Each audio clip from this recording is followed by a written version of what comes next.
Hi, welcome to Backstage Pass instructional video. My name is Bruce Bouillet and I'm here to get you that next step further in your playing. Today we're going to break down the fretboard into three basic groups. The first one being the modes, the second one being pentatonics and the blues scale, and the third one being arpeggios. When we're finished with the whole thing, we should have a really good understanding of how some basic and not so basic ideas function in soloing. So let's get right to it. All right, here we are. This is my equipment where I get most of my sound from. I want to discuss just a few things briefly about some of the rack effects and some of the other things that I use. First of all, right here, this is my main rack where I get my distortion and some of my reverb settings at. I use an 88 preamp and I have it set up so there's a couple different distortion settings. And I also have the Ibanez reverb, which I like a whole bunch, and it's MIDI together, which is real important nowadays, just because it's, you know, all the stuff that's MIDI, it makes it real convenient for live and for studio too. I also, over here, I have another rack that I use the EQ to get a lot of just to EQ the whole overall, the sound, and I use a depth 5 for a lot of my reverbs and chorusing, and delays more than reverb probably. And I run everything through a hush. And it's all basically, you know, so it just quiets it down. This down here is my pedal board, and I just have it set for a rhythm with chorus, a loud button, a rhythm without chorus, and then just a clean channel. And right here, this switches me from tuning to playing. So that's my basic sound. I usually live, I run 9 412 cabinets. And today I have 2 in here, so there we have it. Okay, let's get into some more of the learning process now. I want to cover the modes first, but before we do that, we're going to have to get tuned up. So let's get tuned. I'm going to start from a high E to a low E, and here's your first pitch.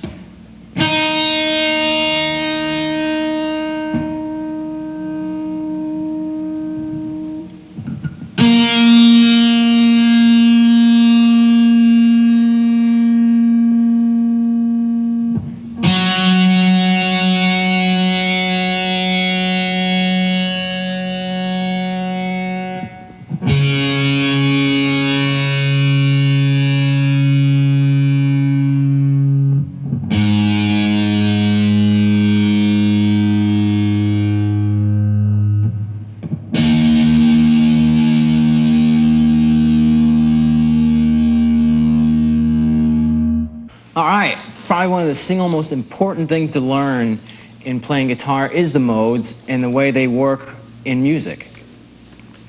I've got a chart I've made, and taking a look at it, we see we have C major and A natural minor mapped out from root to octave. In this chart, you can see that it shows the degrees of the modes and where their qualities and where they fall.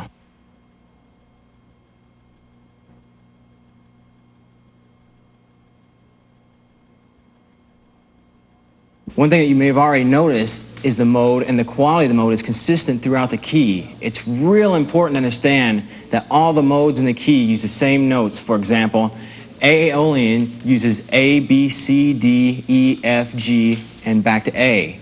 Whereas D Dorian uses D, E, F, G, A, B, C, and back to D. All right, knowing that and understanding that is very important. So I would look at the charts and make sure you understand that. Here is another chart for an example key that shows G major and E minor. Okay, one thing that I would recommend is for you to make your own charts for all the keys. It can't hurt you. It's only going to take a little bit of writing. So I would definitely recommend that and study it. I mean, not all playing guitar is just physical playing. A lot of times you have to use your head and think about how a lot of this stuff works. So let's look at some mode positions and go ahead and start playing them. Our first one's going to start at the 5th fret, and this is going to be A Aeolian, or natural minor. And it goes like this.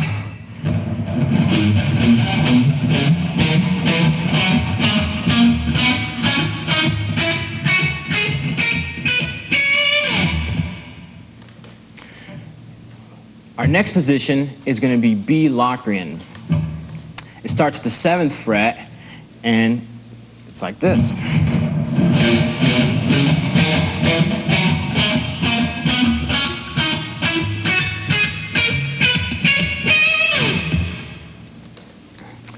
As you can see so far, we've been using those same notes, so make sure that you're really getting a good understanding and seeing how this works. We're just starting on another degree of the scale. For instance, B Locrian, we just started on B and played B to B for our B Locrian mode.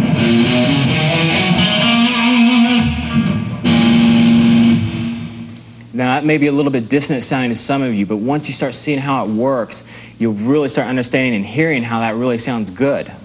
Let's move on. Our next position is C major, C Ionian, and it starts at the 8th fret, and it goes like this.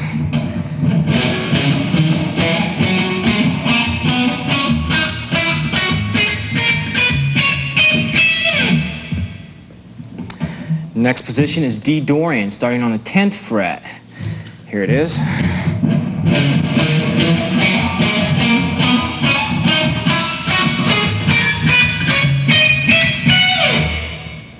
Moving right along to E Phrygian, starting at the 12th fret.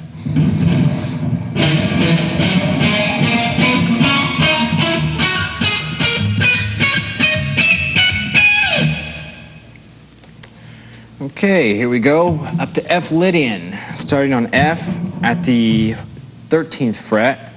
It's going to go like this.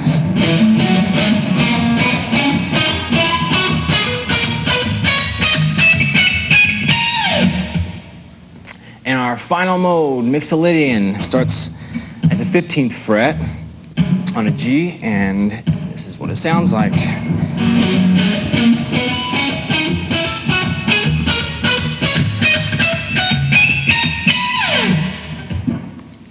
Now that you have these positions down, or at least you've went through them and seen all the different positions and how they connect, the first thing to do is go through and find similar mode versions in smaller forms.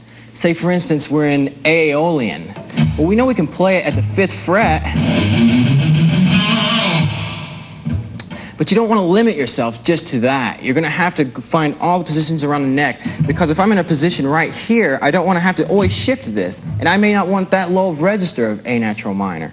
So, for instance, maybe you could go to the 14th fret. Here's an A, and play A Aeolian right here.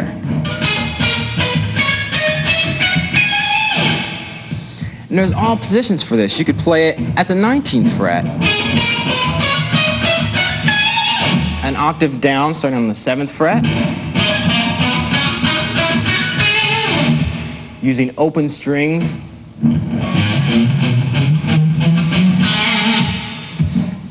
The thing I'm trying to get across here is that you should not limit yourself at all just to one position. You may be playing along and you come to your 6th chord and go, I want to play F Lydian. Well, and if this is the only F Lydian you know, it's going to get kind of monotonous if it's a progression going over and over and you keep going right back to that same F Lydian scale. There's only going to be so many ideas you can really produce from that. So it's good to know them all over the neck. And like I said, also, when you're playing in a position, if I was going from A minor the 6th chord F major, and I was around the 9th position or in between this area, I may be playing over the A, then go to the F,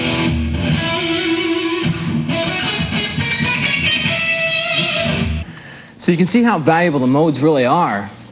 The first thing I would do is take 1 or 2 keys, maybe A minor and E minor. Learn them inside and out, upside down, everything. Get all the large positions, the smaller positions of the modes for each degree of the mode for the whole key.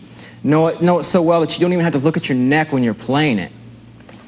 And the next thing I do when I was practicing this, since these scales are lined up 3 note per string, you can get a lot of speed out of them because your synchronicity between the 2 hands is going to build very quick because you're doing the same patterns over and over.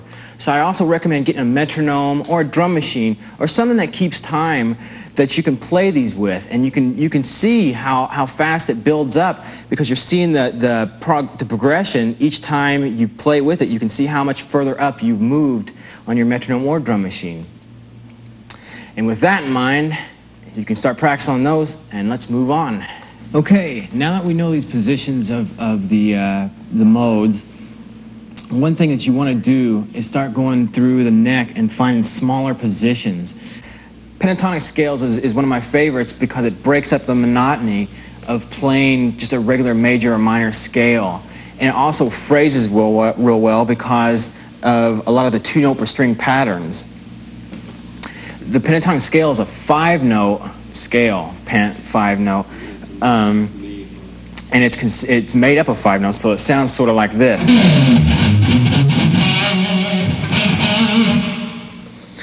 And there's 5 positions we're going to be discussing, and the first one looks like this, starting at the 5th fret.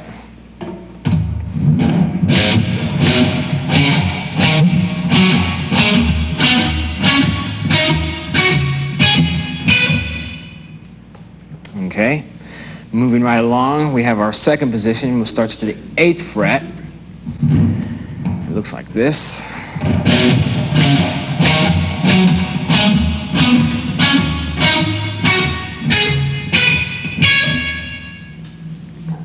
Okay, our next position is going to start at the 10th fret, and it goes something like this.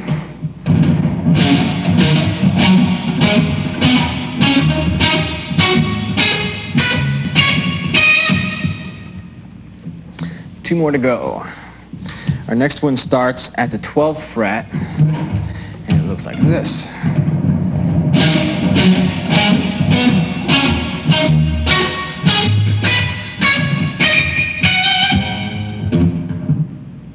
All right, and our very last one starts at the 15th fret, and here it is.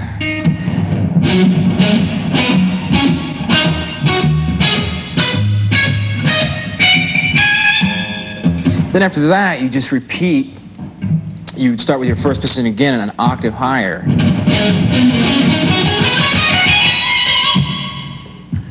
Now that we've seen some basic pentatonic scales and went through all the positions, let's try a simple alteration to give it a completely different sound. And what we're going to do is raise the minor third to a major third, which would be a C to a C sharp, which gives us a more dominant sounding pentatonic scale. So let's go through these positions and check them out. The first one starts at the 5th fret, and it goes like this.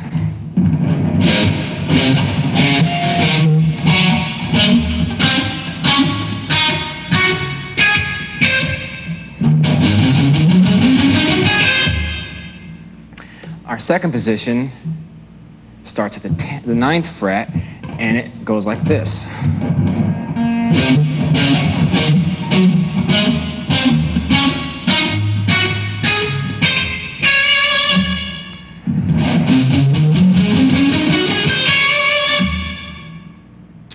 All right, our next position is going to start at the 10th fret, and let's take a look at this.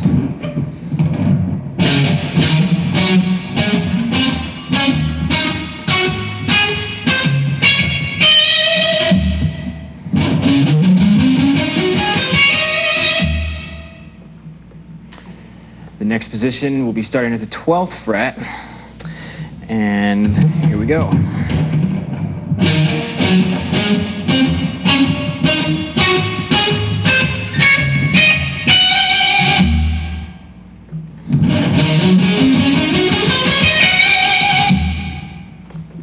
And our last position is going to start at the 15th fret, and it's going to go something like this.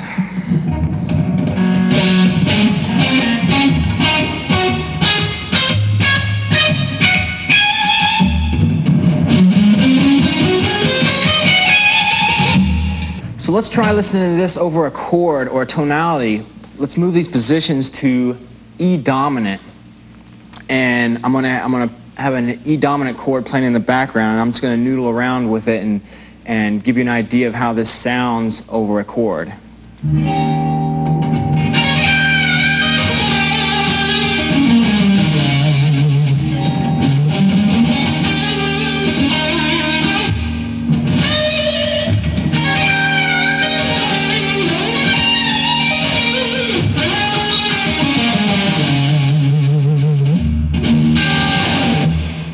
final scale we're going to cover in this section is the blues scale. It's real similar to the minor pentatonic, except for it's a 6-note scale. And we're going to add the flat 5 to the minor pentatonic shape, which would sound like, and the name pretty much says it all. It sounds real bluesy.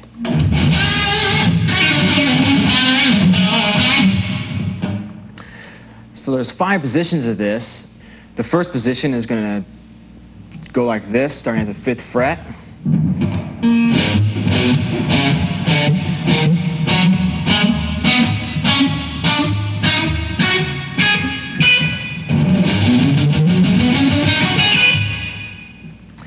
Our second position is going to start at the 8th fret, and it's going to go like this.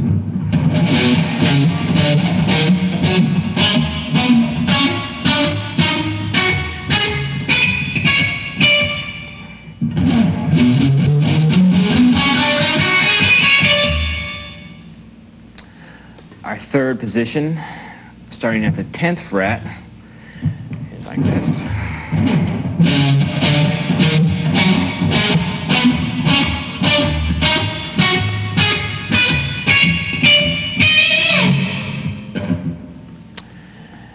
Our last two, our fourth position is starting at the 12th fret, and here it is.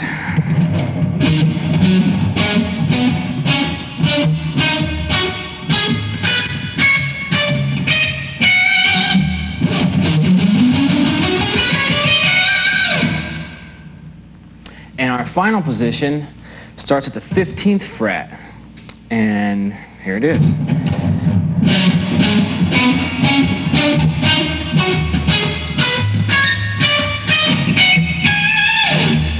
Then you would just repeat like the others to the octave of the scale, which would be our first position played up an octave.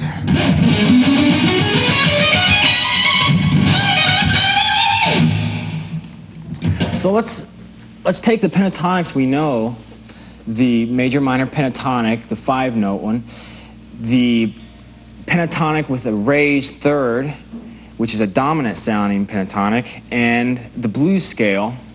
And I'm just going to hit an E chord, and I'm going to mix them up, and you can hear kind of the tonality you get from combining all three of them together. These will be in E. Ready?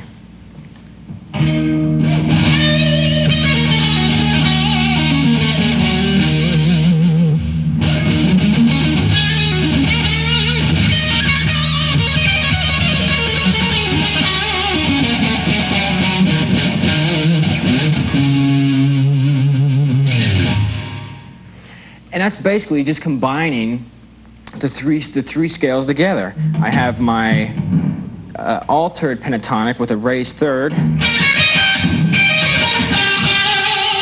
then combine my minor pentatonic with it, the minor third to the major third,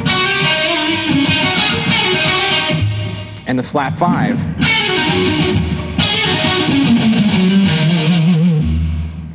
And it can sound real bluesy, or you can put it in a more rock context. Many players throughout the rock and roll history have used this scale countlessly. Eddie Van Halen to Yngwie Malmsteen, to everybody has really touched on this some way or another. As far as blues players and actually jazz players alike too. What I would do is go through and learn all those shapes, and then each position, see how each shape compares to each other. For instance, when I was playing here at the 12th fret, the first minor pentatonic, then the raised, the altered one, and then the blues scale.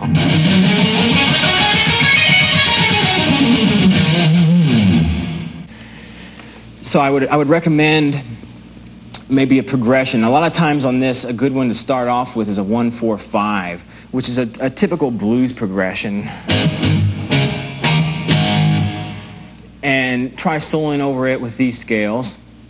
And then try doing it over a more, what you're gearing your music for. Maybe a more rock-oriented rhythm or something, and see how they fit in there. A lot of times you won't want to play the altered pentatonic because it's more of a majory dominant sounding happy sound as compared to a minor, which is more just more heavy rock sounding, not really uplifting sounding, but just more minory, sad sounding almost. All right, we're ready for arpeggios, one of my favorite improvising tools and all-around fun things to play. Basically, arpeggios are the notes of a chord played separately. For example, if I was to play A major chord, and I took those same notes and played them separately, starting with an A, a C sharp, an E, and then back to an A, C sharp, and an E, I would have played an arpeggio. It's the difference between just hitting a chord and playing the notes separately. There's quite a few different arpeggio shapes, and the first ones I want to dive right into would be triad shapes. What I mean by that is, if we have a chord, say for instance A major, we're going to be using the root, the third, and the fifth to make these arpeggios. And actually that's what makes the chord too. If you look at it, we'd have a root, a fifth, a root, a third, a fifth, and a root. So what we're going to do is we're going to play root, third, fifth in order and in a position to the highest chord tone we can grab with our hand. All right, starting with our first 4 triad shapes, we're going to go in and do major triad shapes, which will start with A, and we're going to start at the 5th fret, and our first shape goes like this.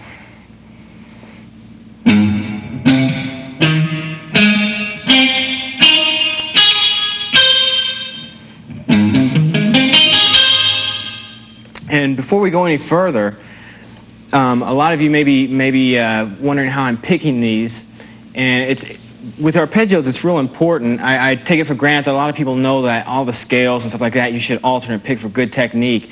But this is kind of a more recent idea, is to play with as many downstrokes or upstrokes in a row. So just a real easy rule to remember is if you're starting with 2 notes on a string, 2 notes per string for your starting, you want to start with an upstroke and then down to lead into the rest of your notes, because you're getting more downs in a row. If you were to start with a downstroke for your first note, you'd have a down, up, down. So you almost do an alternate there. You want to get as many ups or downs in a row. So that would pretty much come out like this. And it's real easy. You can play these arpeggios, a lot faster doing that way.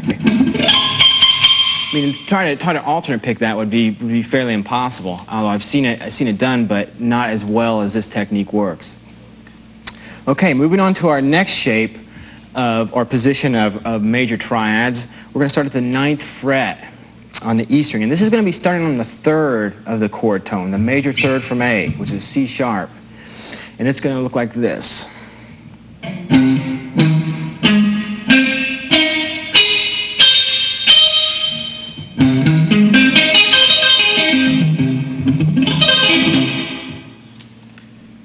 Okay, moving on to our next position, we're going to go from the 12th fret to the 17th fret, and it looks just like this.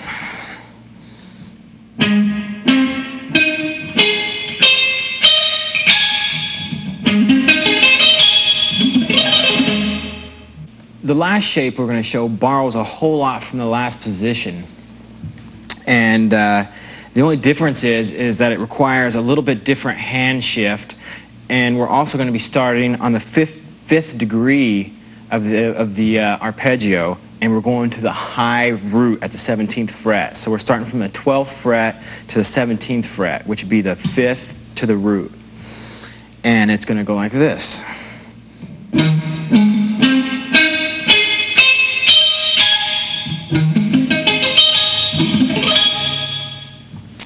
Now, one thing to think about in that one is it's got a little bit more difficult switch right in here, position shift of your hand. So maybe try practicing just the shift. Or ascending with it. How I'm practicing that over and over so you get the shift a little bit smoother. All right, so we have the major triad arpeggios. The next thing we should do is just get the minor triads, which is real easy by just lowering the major third to a minor third. So what we're going to do is take those exact shapes, and all the shapes we're going to take the major third, which is a C sharp, and lower it a half step to C, which will make these all minor triad arpeggios. And our first position is going to start at the 5th fret, and it goes like this.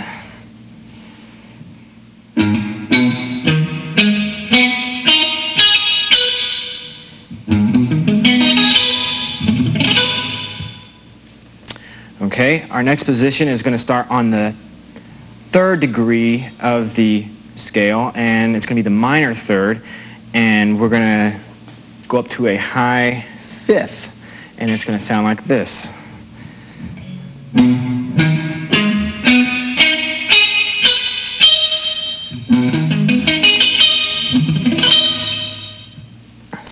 Okay, and our 3rd position is starting at the 12th fret, and it's just going from root to root, and it sounds really great, so here it is.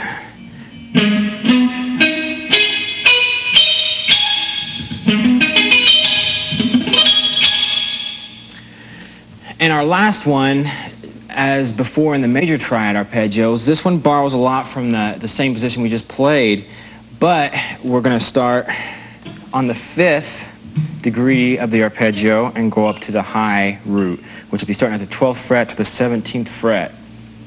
And it has the same sort of hand shift, but just a little bit different because we have the lower thirds, so it goes like this.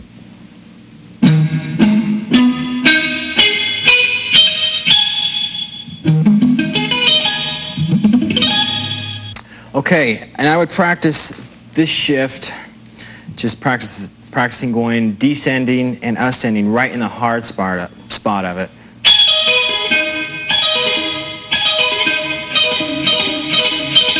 Or ascending. All right, let's move on to some 7th type arpeggios, which means we'll be using the root, the 3rd degree, the 5th degree, and the 7th degree to make these arpeggios. For an example, let's take a look at a dominant 7th chord, which means we're using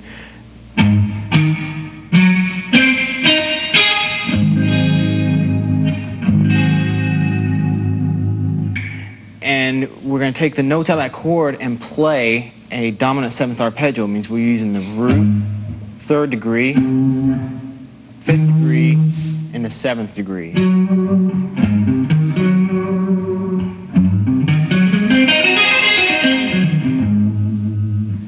Okay, let's start off with our first position of this, which I already just played, but we'll play it slow once.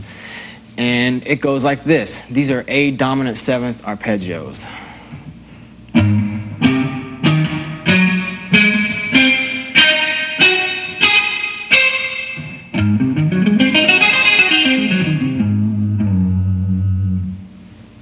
Okay, our next position is going to start at the 9th fret, and it goes like this.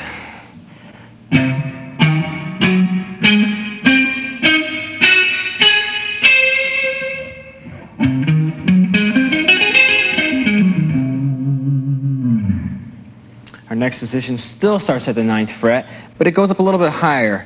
It's actually another position. I like this position a lot. That's one reason why I'm showing it. So let's start with it at the 9th fret.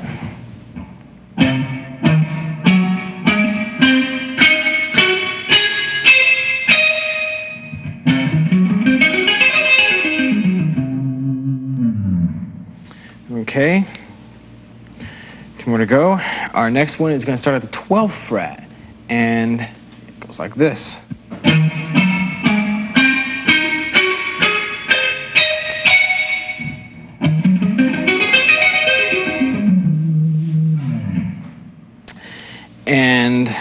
our last shape is going to look like this. It's going to start at the 15th fret, and here it is.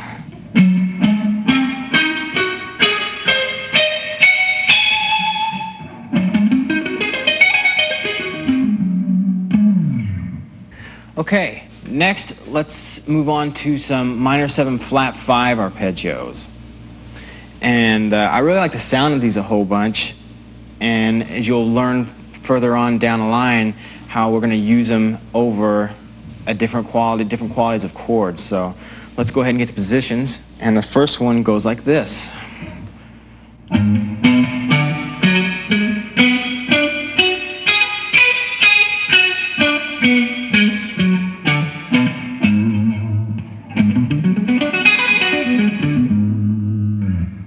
Tone. Okay, the next shape is going to start at the 7th or 8th fret, excuse me, and it's going to go like this.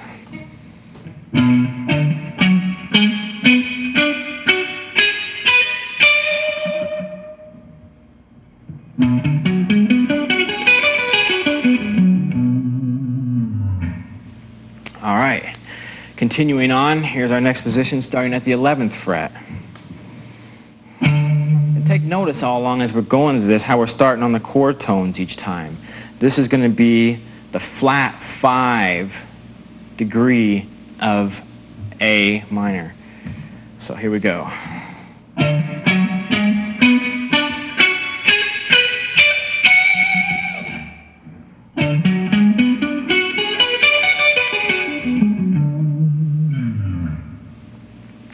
Okay, moving on to our last position. It's going to start at the 15th fret, and this is what it looks like.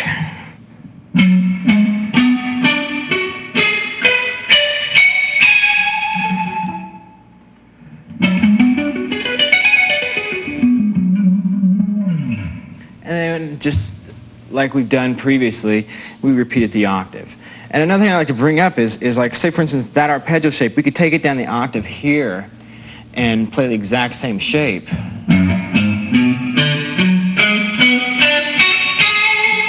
If you want to know all the positions of the neck, just not from the 5th fret up, you definitely want to get every position, which includes down here too.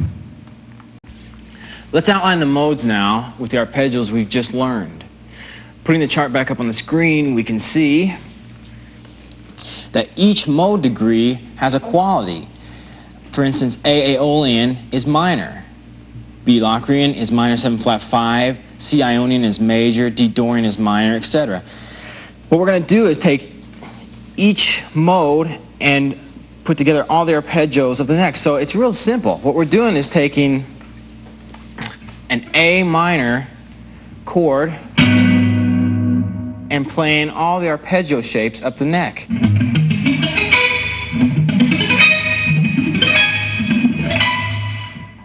What you want to do is look where all those notes are, because those are your chord tones, and see where they correspond with the positions of the scale. So I'm playing, say for instance, at the 12th fret, playing A natural minor, or A Aeolian mode. Well, my corresponding arpeggio shows me the good chord tones to outline that chord. So I can not only play just the scale, but I have all these tones to land on or target for, so I sound good by playing over that chord.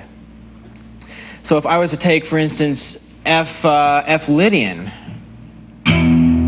which is the major 6th chord in A minor, then I'd have all the major arpeggios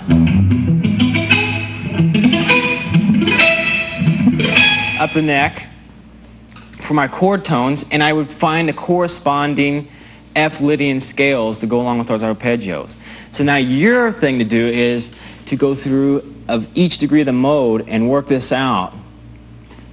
It's real simple, take my word for it, and find all the different ways you can incorporate those two things together over the chord. So now we've outlined the modes, with the arpeggios and the scales kind of together, what we want to do real quick is take these same arpeggios and over a chord. We're going to find a chord first, and then what we're going to do is play different arpeggios over a chord. For instance, A minor 7 chord or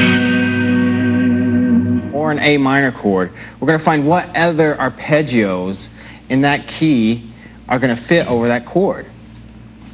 So I've composed a chart, and what I want you to do now is look at the chart and listen to these examples as I play them and hear the tonality and hear what kind of sounds, different sounds these arpeggios create over this one chord. So what you're doing is getting a lot more mileage out of an arpeggio. So take a listen to this.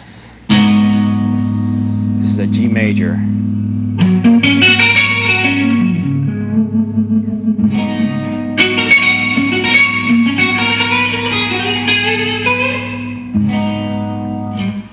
Okay, the next one is going to be an E minor, and it sounds like this.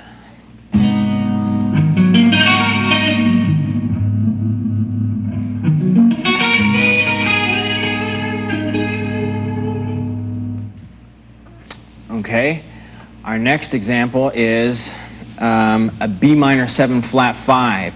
Now that's like using the 2 chord arpeggio, but we're going to play it over the root chord. Now check this out, it sounds really good. And if you notice the very beginning jam, I start with this at the beginning of the video. You'll hear me playing this one and a lot of these other ones, so keep that in mind. Ready?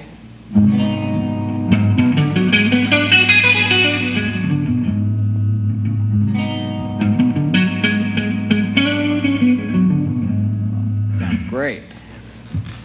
Okay, another one is going to be the relative major, which is C major. So let's see how that sounds.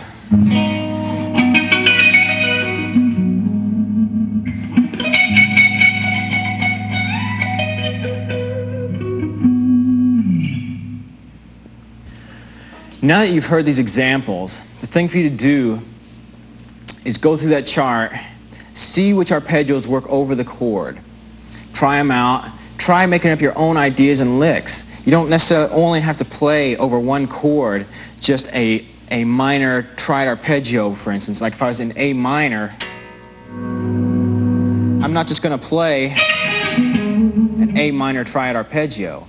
I can play all the other ones we just explained, or I may combine a couple of them. I may combine A minor and C major, just for starters. An A minor chord, please. One more time.